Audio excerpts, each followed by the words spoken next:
n'a jamais dansé avec Patrick Hernandez. Tout le monde a toujours cru que Madonna avait commencé comme danseuse sur le tube planétaire Born to Be Alive.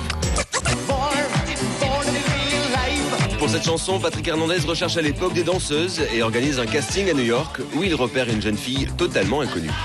L'idée tout de suite qui est apparue, c'était qu'il ne fallait pas forcément la faire danser derrière moi, qu'il fallait la ramener avec nous en Europe, de façon à lui proposer des chansons et en faire une star. Et regardez bien, effectivement, sur ces images, Madonna n'est pas là, ni là. Bah oui, puisqu'elle n'a jamais travaillé avec Patrick Hernandez. J'ai beau à chaque fois démentir qu'elle n'ait jamais travaillé avec moi en tant que danseuse ou en tant que chanteuse, la légende est tellement solide que personne ne veut le croire. Et oui, car le but de l'équipe de Patrick Hernandez était tout autre, simplement lui faire enregistrer un morceau disco en France. Mais Madonna préfère alors s'occuper seule de sa carrière et rentre illico à New York. Et entre nous, elle a bien fait, non ? Secret numéro 2, saviez-vous que Madonna avait une liaison avec Prince ? Nous sommes en 85 et Madonna croise pour la première fois l'artiste bien en vue et bourré de talent Prince. Madonna a alors une petite idée en tête, se faire enregistrer un titre signé par le petit génie du funk et décide pour parvenir à ses fins de le séduire. Sauf que, problème, la Madone vient également de rencontrer Sean Penn. Tant pis, son ambition est plus forte. Je suis prête. Vous êtes prêts aussi ? Prince ne résistera pas très longtemps puisqu'il lui sort alors le grand jeu.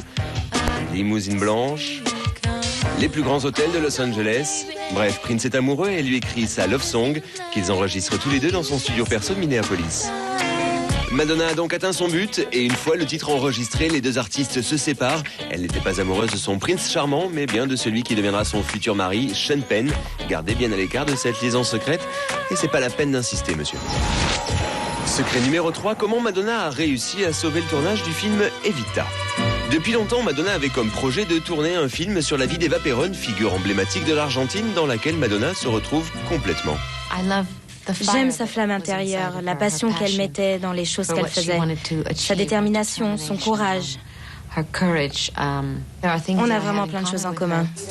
Et oui, mais au moment de lancer le premier tour de manivelle, la production se heurte à l'opposition du peuple argentin qui voit d'un mauvais œil une Madonna dans le rôle de leur martyr. Don't cry for me, Argentina.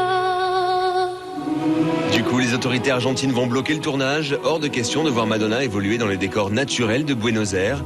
Blessée, la chanteuse va alors tenter de sauver le tournage et demande carrément audience au président argentin Carlos Menem en bousculant les protocoles comme l'aurait fait Evita en son temps. Une rencontre totalement secrète est organisée avec Carlos Menem en février 96. La Madone use alors de tous ses charmes pour convaincre le président. L'homme d'État est troublé et le moment de grâce arrive lorsqu'elle lui fait écouter une des chansons du film You Must Love Me. Frightened, you'll slip away. You must love me. Ému, le président argentin va, et contrairement à l'avis de son peuple, donner satisfaction à Madonna. Il accorde toutes les autorisations de tournage. L'équipe du film aura accès à tous les bâtiments interdits jusque-là, y compris le fameux balcon du palais présidentiel sur lequel Madonna a pu s'époumoner allègrement. Secret numéro 4, pourquoi Madonna a-t-elle récemment changé de prénom ? Madonna aurait-elle un problème avec Madonna ? Et on dirait bien car Madonna, souvenez-vous, en 92, c'était déjà... Eh oui, aujourd'hui exit Dita et Madonna, veuillez désormais l'appeler Esther. Un prénom judaïque pour être en totale harmonie avec sa nouvelle passion, la Kabbale. Ma cabane au Canada. Non, pas la cabane, la Kabbale. Dernière lubie de la star, mais qu'est-ce que c'est que cette chose ? Une première formulation serait de dire qu'elle est un savoir qui permet de partir en quête de Dieu et par là même de se trouver soi-même. Et l'autre aspect également de la Kabbale, c'est cette idée d'un sens caché.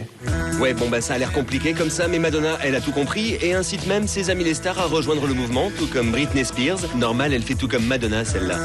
Ah ouais, j'allais oublier, pour faire partie du clan, il faut aussi le bracelet rouge, fameux signe de reconnaissance. Quant à son changement de prénom, vous êtes d'accord avec moi, Esther a rien. Pour nous, Madonna restera toujours Madonna.